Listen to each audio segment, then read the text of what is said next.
second time we have it. We're going to have them again. But we're very fortunate. Because first off, when we talk to historians that, I don't care what school they go to, black school, whatever, or Harvard or whatever, they do not give you our perspective. You know, when it is our perspective, it has to go through some kind of juicer or something before it becomes what we need to know it to be. This brother, as a graduate of that school, I think I'm proud. And I know everyone else here is proud. So, he's come all the way from West Virginia. Okay. I'm being commanded again. He's come all the way from West Virginia. And those of us that are here, we're going to get the opportunity to hear this brother firsthand again. Let us all welcome Brother Jose Pimienta Bey here at African Church.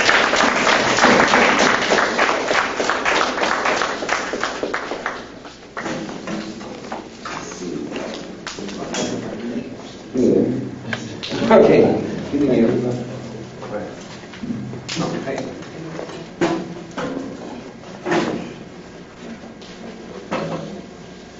First of all, I see the hotel. As Brother James had explained, I've come from West Virginia, from a location that I often refer to as being behind God's back. But fortunately, with the blessings of the Creator and the assistance of the ancestors, I was able to make it here this afternoon. Unfortunately, as the brother pointed out, I also have a very busy schedule and I'll be back to Philadelphia by 9 for another meeting. You have to excuse me too if I look a little tired. I am. But hopefully my vital force, my life force will sustain me at least long enough to finish what I came here to do, which is to share some very important information, I think, with you about one branch of the African family known as the Moors. What I did prior to my research for my PhD was I looked at the legacy of the Moors in the development of Western academic institutions. So when the golden age of the Moor ended at Bible, and certainly you see evidence of that legacy. The fact that the Moors played a vital role in helping to transmit both ancient knowledge, the ancient knowledge of Kemet, as well as whatever contributions were being made by the Greeks. Notice I said whatever contributions. I'm an honest man, so I don't argue that no Greek had an intelligent thought. But the reality is that we know that the foundations of that knowledge are in the Nile Valley. What I did, however, for my dissertation research was I started to look more at the significance of the Moors here in the Americas. Now, what was intriguing was that, of course, many people have dealt with the topic. There's a fellow here, brother here today, who you may know, Prince Cuba, I should say. I should know better because my father is from Cuba. So, Prince Cuba. And he's done some work as well that Peter Lamborn Wilson, who is an Irishman, has done on the Moorish legacy. But I didn't want to do a history of the Moorish Science Temple because I didn't have time. That would be, and it is a very difficult task. But what I didn't want to do was to look at the historical significance of what the Moorish Science Temple movement was saying when it was established. First here, in fact, in Newark, New Jersey in 1913. So I looked at 5 historic assertions. These historic assertions were assertions that some people would consider to be mythical, because mythical implies that there's no historical validation for the assertion. Now, I don't believe it's mythical, and after doing the research, I know it isn't mythical. But again, when you're in the academic world, you have to prove your position. So you start with myth, and then you build and establish the fact that this myth is actually history. But the 5 quote-unquote mythic assertions that the Moorish Science Temple, as established by Noble Drew Ali in 1913 in Newark, New Jersey, actually becomes the Moorish Science Temple of America. It was the Holy Temple of Science first, were the following. 1, that the Moors were and are an African people with ancient historic links to both Africa and Asia. 2, that there was a pre-Columbian Moorish or African presence in the Americas. 3, that African Americans, i.e. blacks and so-called Negroes, are descendant of Moors. 4, that the Moorish Science Temple interpretations of Islam are historically precedented and even theologically appropriate.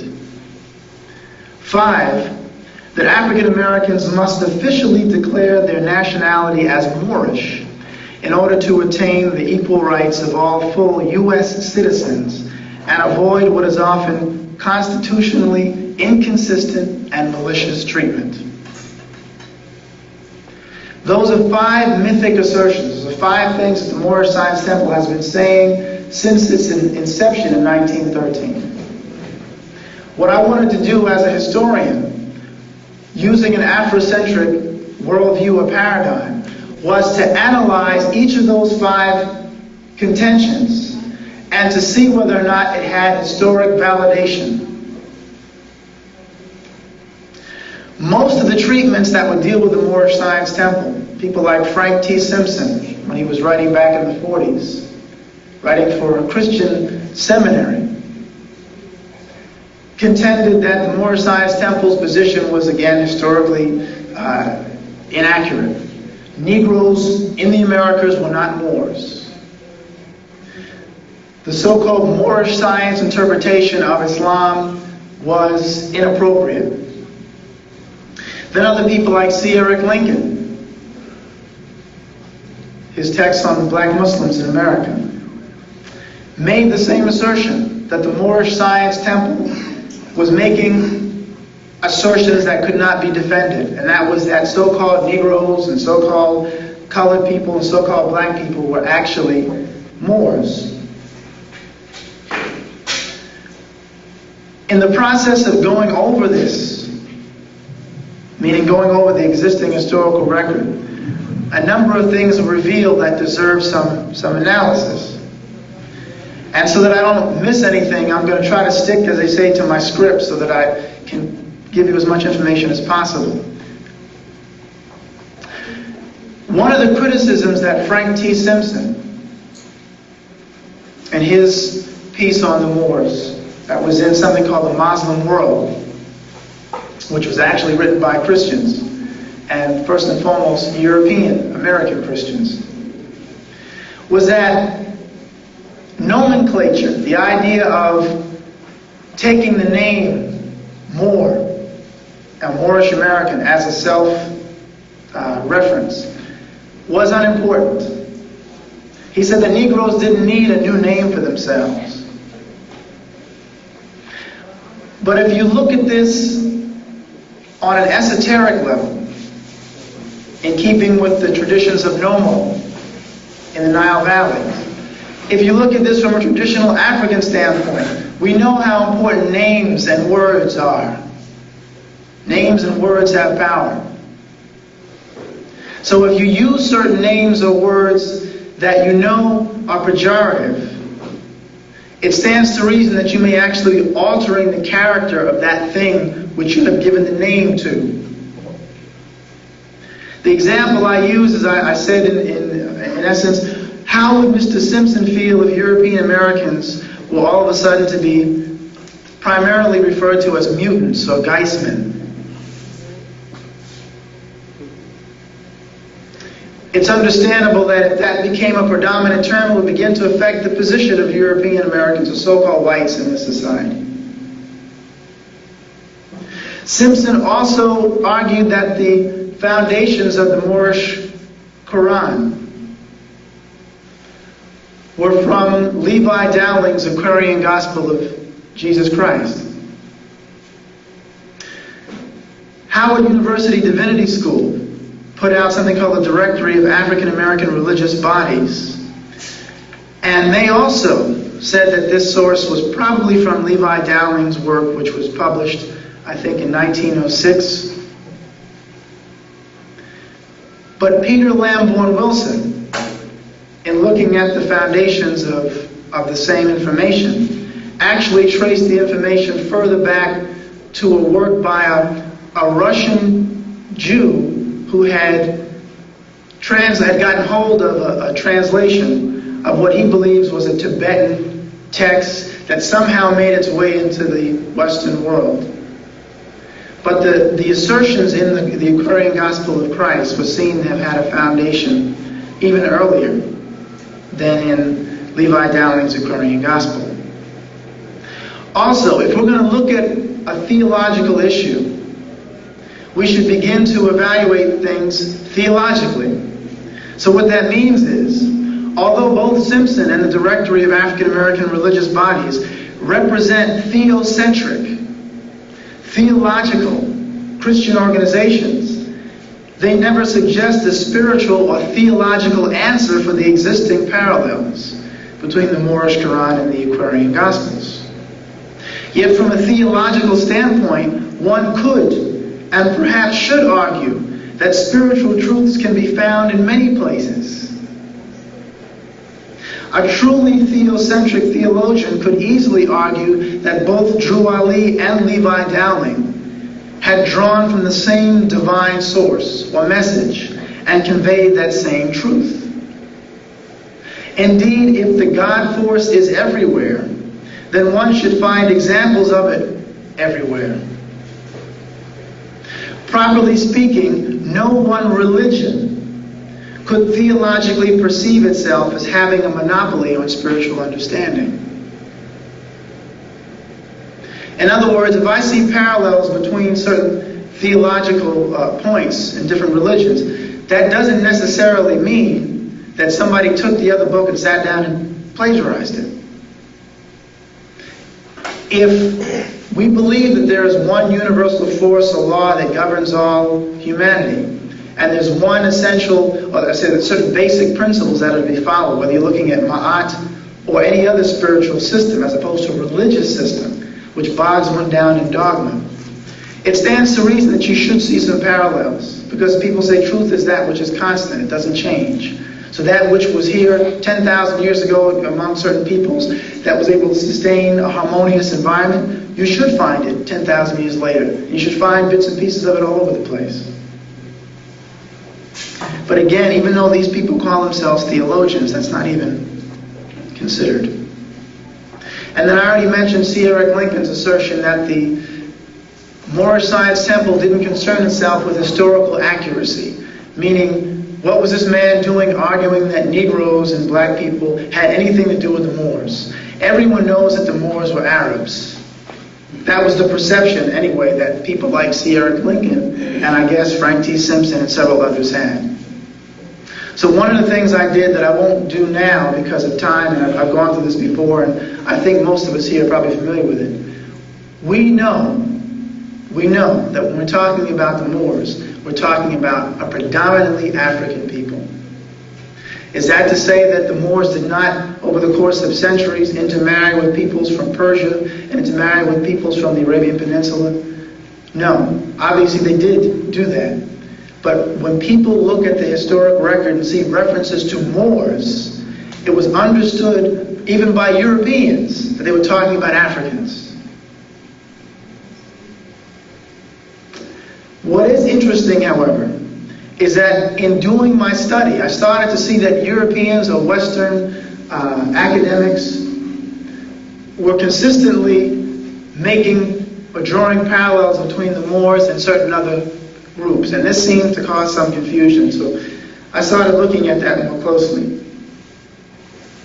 Moors were linked to the ancient Moabites. So when you saw references to Moors, people argued that there was a connection between the Moabites and the Moors.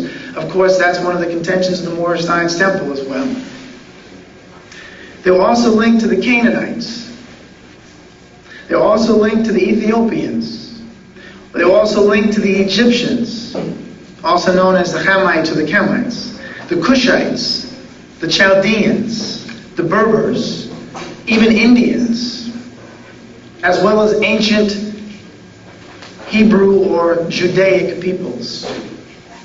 We found that even among Western scholars, evidence existed which showed that all such ancient peoples, however, were understood to have been Africoid, if you will, in phenotype. What sometimes throws us off is we think that if we're dealing with Mesopotamia, we're not dealing with so-called black people or Africoid people. So consequently, if you look at references to people coming from Chaldea, the assumption is that the people weren't in Africa, so they couldn't be Africans. By that logic, no one in this room has anything to do with Africa because we're not standing in Africa right now. We understand that people migrated and moved to other areas. The West's recognition of such facts, Western academia once asserted this openly. We know that these people are all interconnected, and I'll continue and we'll see how that is quite clear. But the recognition of such facts only begins to change when Africa's political, economic, and military abilities decline, and inversely, Europe's ascends. That's when this starts to become, as they say on the people say on the street, it goes on the QT. It becomes very quiet in terms of discussing this. With regard to the etymology of the word Moor, this is what's also very interesting. Several people, of course, link the term Moor to the Greek Mauros, M-A-U-R-O-S, including, I forgot the brother's name, that just jumped right out of my head. Oh, it'll come back to me. But the brother who wrote the article on Moorish Spain, the light of Europe's dark age.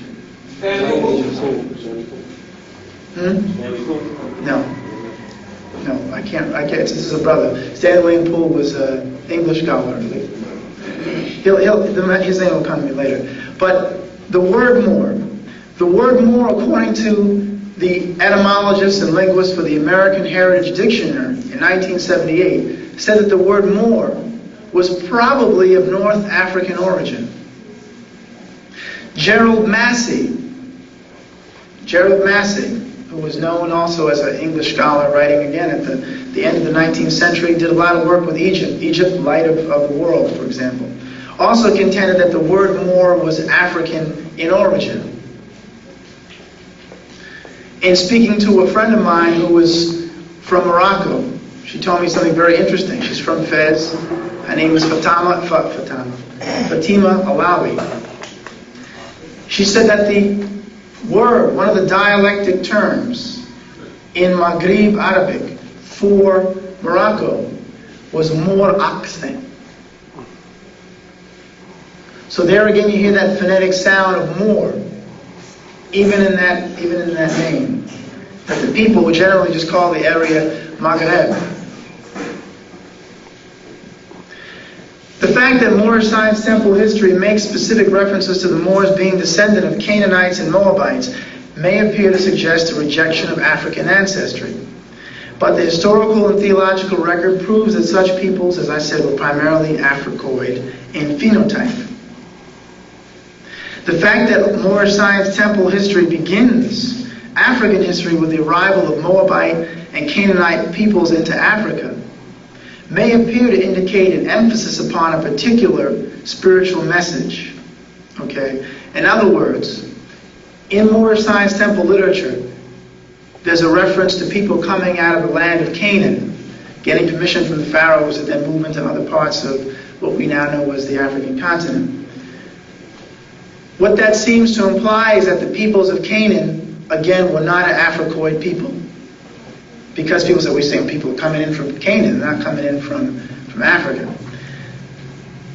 That appears problematic if we consider that according to archaeology, and even according to Greek mythology, both of which are controlled by Westerners, life is said to begin in the southeastern part of what we now know as the African continent. Consequently, why would the Moorish Science Temple say that people left from Canaan and then moved after having gotten permission from the pharaohs of Egypt into other portions of the African continent? It appears problematic unless you're talking about people focusing on that group, not because they are the beginnings of the people who populate the African continent, but because of the spiritual message. In other words, people tend to begin their history with significant figures. If we have a family if we have families and we start talking about relatives, we're not going to keep bringing up the uncle of ours who has an alcohol problem. We're going to talk about those things. We're talking about, your grandmother or your grandfather was one of the best teachers in Cheswell County in Delaware back in the late 19th century. And you kind of leave out the other portions because you're trying to give a historic lesson. You're being instructive. You're saying, focus on these things because this is what will make you feel more comfortable with self and get a better understanding of self. The peoples of Canaan, later Judeans and Israelites, practiced, in fact, an old Kemetic theology which rejected the idea that God could be symbolized by any singular earthly manifestation. I'll repeat that. The peoples of Canaan, later Judeans and Israelites, practiced an old Kemetic theology which rejected the idea that God could be symbolized by any singular earthly manifestation. That is to say that this group of people went back to an old Kemetic concept that God could not be circumvented. You couldn't say that this thing represented God. You could say this thing was an attribute of God, this was an element of God, but you couldn't say this is God.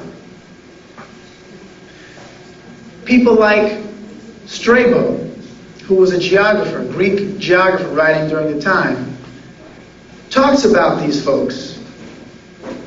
He says that the Jews, the people who were allegedly responsible for introducing monotheism, were actually a group of Kemetic peoples who followed this old Kemetic theology about monotheism. In other words, monotheism had already existed in ancient Kemet, but people had fallen away from that understanding for various reasons. That's a whole other discussion that I'm not prepared to get into. But priesthoods were competing for power. So each one had an attribute and said, now, if you want to get with it, you got to go this way. Other one said, no, if you want to get with it, you got to go this way. And each one was wrestling with the other. It was a business. But one group said, no, you put the idols down and focus on the one God, the one consciousness, or whatever, and don't lose track of your inability to circumvent God. Strabo talks about this, and he even tells us that Moses, in Book 16 of Geography, the Geography of Strabo, Moses and his connection to the Kemetic priesthood, which taught this concept of the divine being, Strabo said he agreed with Moses' teachings, stating, and I quote, people should leave off all image carving and should worship God without an image. Again, this is kind of ironic. Here's a Greek. Here's a Greek saying he agrees with Moses' concept of monotheism, which he also recognized as an old Kemetic theology,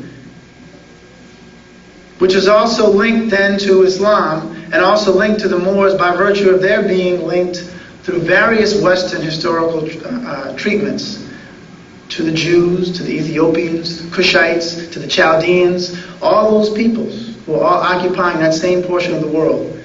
You're talking about East Africa and the region of Mesopotamia. In fact, several other histories, including that of the Roman Tacitus, makes the same assertion. And I have to also add this. Many people, including the English historian, was a linguist and classicist, familiar with Martin Bernal and Black Athena. Martin Bernal has pointed out the linguistic connections between Canaanite language and Hebrew, and that the people are understood to have a definite connection. So if the Moorish Science Temple, the Moorish movement was talking about connections with the Canaanites, they weren't negating any connection to Africoid people. Plus, they were also pointing out this connection to these original Judaic peoples who were understood to have been Africans. Like I said, it's a little complex. And Western academics have done a masterful job at trying to leave a trail of confusion. But people say if you read close, you can make sense of it.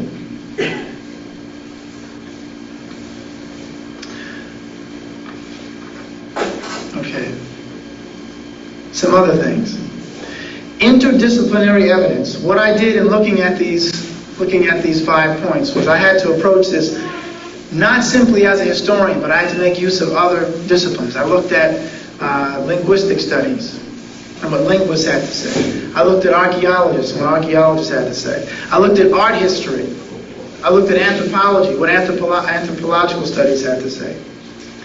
And as a consequence, it became clear, again, that we were talking about the Moors as African people, even though, and you probably all know the answer to this, if you go now and talk about the indigenous peoples of Morocco or the Maghreb, the term that people use is Berber. So the people are Berbers.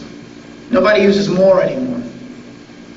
Truth of the matter is, Berber is a foreign term that has no base. If you went to Morocco and spoke to the peoples, the indigenous peoples, no one's going to answer the Berber. They have names, ethnic names for themselves. They call themselves Zanata, they call themselves Sanheja, they call themselves Kashal, they call themselves by ethnic names that indicate who they are. But what's happened is that European academics have taken the term Berber, stuck it into Africa, and then given a whole new definition for what it is. I brought slides, but I didn't get a chance to mention that I was going to use I needed some slide projector. Yeah, because I want to show you some slides. But actually, you know already, if you've seen my article, what I'm talking about. Both those sisters in that book, if anyone has the Golden Age of the Moor, both sisters in the book are referred to as Berbers. But yet, the Western world tends to focus on the one who is lighter in complexion as being a proper representative of the Berber peoples. Why? In order to negate the idea that people of darker complexions made any contributions through the Moorish civilization coming into Spain and to Portugal. So we should understand that Berber as a foreign word has no significance. Some other significant things that came up that I started to look at. Portuguese accounts, Portuguese explorers of Africa in the 15th and 16th centuries referred specifically to Moorish cities being at the following places: Sofala, Angola, Zambezi, Mafia, Kilwa, Mombasa, Mogadishu, Malindi, and Pemba. Again, what that tells us is that the Portuguese knew that Moors were not simply the people living in the northwestern corner of the African continent. In their estimation, a Moor were people who were all over the African continent. Other things reveal that when Portuguese accounts talk about some of the Moors being fair, some of the Moors being darker, some being brown, some of the Moors speaking Arabic, and some of the Moors speaking the language of the country. Again, clearly indicating that you're talking about the Moors as being African people and being in areas far greater than just what we know now as Morocco. Another misconception that comes up in the works of people like Eric Lincoln, even Essam Uldam in Black Nationalism, is that the Moorish Science Temple contends that Moors come originally from Morocco. Everybody came from that little portion of the world, the country known now as Morocco, and that's not true. The Moorish Empire extended at one time as far south as the Senegal River and as far east as the border of Egypt. Different European scholars, different European travelers knew that. They knew that. And they talked about that. This will have particular significance too when we start looking at the issue, one of the issues that I raised, of what's the significance or importance, or why would the Moorish Science Temple in Druali maintain the so-called mythic assertion that one had to officially declare a nationality. So that'll have significance later.